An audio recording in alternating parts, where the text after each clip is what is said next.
I still remember when I was very little, I often saw strange things, but because I was so young, I didn't really understand much about the world. Naturally, I wasn't afraid. It wasn't until I was around elementary school age that I truly understood what fear meant. This story is one of the few memories I have from my kindergarten days, something I've never forgotten. Here's how it went. When I was little, my parents both worked very hard.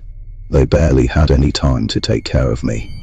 So for a while during the day, they left me at my grandmother's house. It wasn't until after dinner that my parents would come pick me up. During that time at grandma's, I often saw eerie things.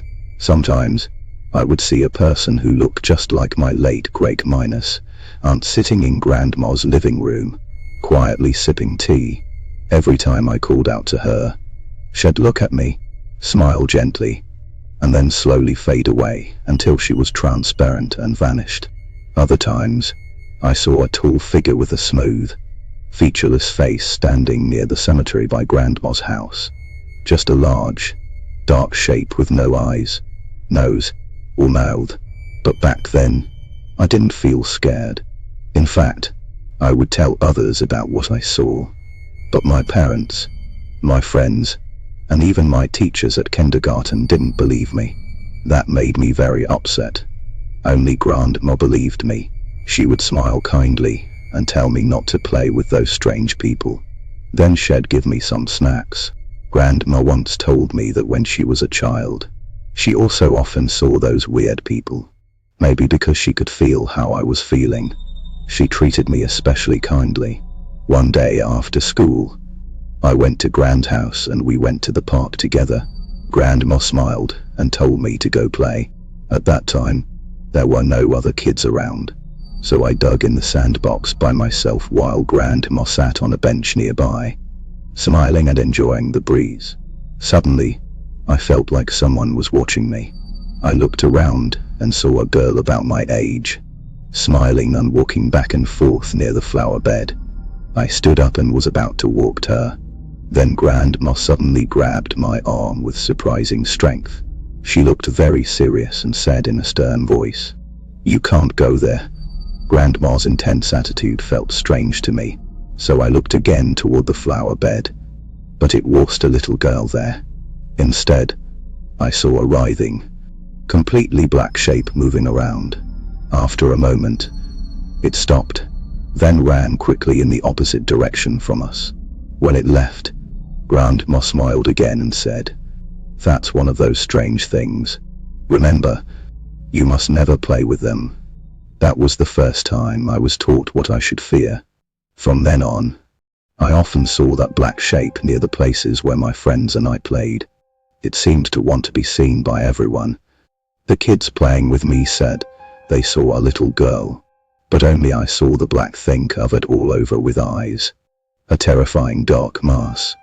This went on until about the 3rd grade. I still saw it near Grandma's house a lot.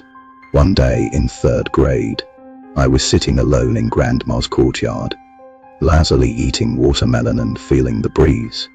Then, I saw that thing outside the courtyard wall, though mostly hidden behind the wall. Part of its body was sticking over the top. Because I already knew that the black mass was covered in eyes, I immediately recognized it. I was very scared, thinking the thing had followed me here. But the strange thing didn't do anything frightening. It simply stood outside the wall, looking at me. Then it made a weird sound and said goodbye before running away. After that, I never saw that strange thing near Grandma's house again. To this day, I still don't understand why it came just to say goodbye to me. There are 15 minutes left until midnight. Right now, I'm on the express train heading back to the countryside.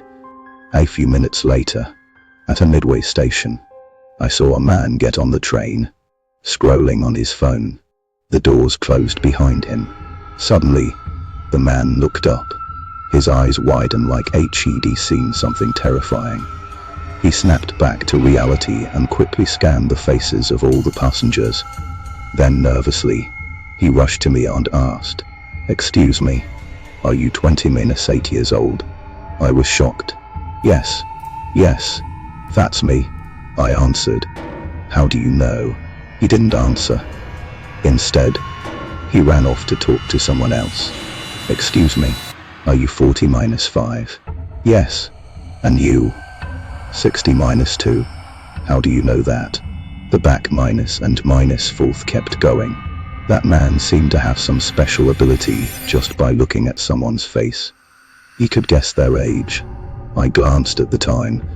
There was still about 15 minutes left before the next stop. By then, all the passengers, including myself, started paying attention to the man. He kept chatting with others. You're 50 years old, right? The aunt he asked smiled awkwardly. Yes, but in 5 minutes it'll be past midnight. So it'll be 50 minus 1. The man's face suddenly turned ashen. Then he slumped down onto the floor. He seemed frustrated by the small mistake HED made about the aunt's age. I said to him, "That's amazing you can guess people's ages. You must be spot on every time." The man turned his ashen face toward me. Tears welled in his eyes as he said quietly, "You've misunderstood. What I see is the age people die." He began to tell me a story his friend once shared. There was a man named UZHI. He came across a strange notebook, bought it at an ordinary second-hand shop. He chose it because the cover was completely red, and it gave off a mysterious vibe. He started writing small thoughts in it. A few days later, there would be a reply on another page in the notebook. At first, he thought it was a prank, but he lived alone and never let anyone into his home. He tested it sometimes, leaving the notebook in the closet or the coin locker at the station, and still got replies. Even when he hid the notebook among his yellowed books in a secret spot only he knew about, replies kept coming. At first, it freaked him out. But since UZHI had been bullied before and suffered from social anxiety, he had few friends. The notebook's replies felt like finding a true confidant. He asked many questions, and the conversations deepened. They found they had much in common: the same gender, similar height and weight. The other person seemed to have been bullied. To worse. Actually, UZHI had blocked out most painful memories, maybe to protect himself, but the other guy remembered every harrowing detail with a mind darkened by the torment, feeling a strange kind of peace through their connection. UZHI wrote hopeful words in the notebook: "One day let's work through this together," then waited for a reply. 3 days later, the response came: "Not what HED imagined. I can't forgive you. You escaped all of it." Startled, UZHI wrote back, What? What did I escape?" The reply came the next day in a trembling hand: "You caused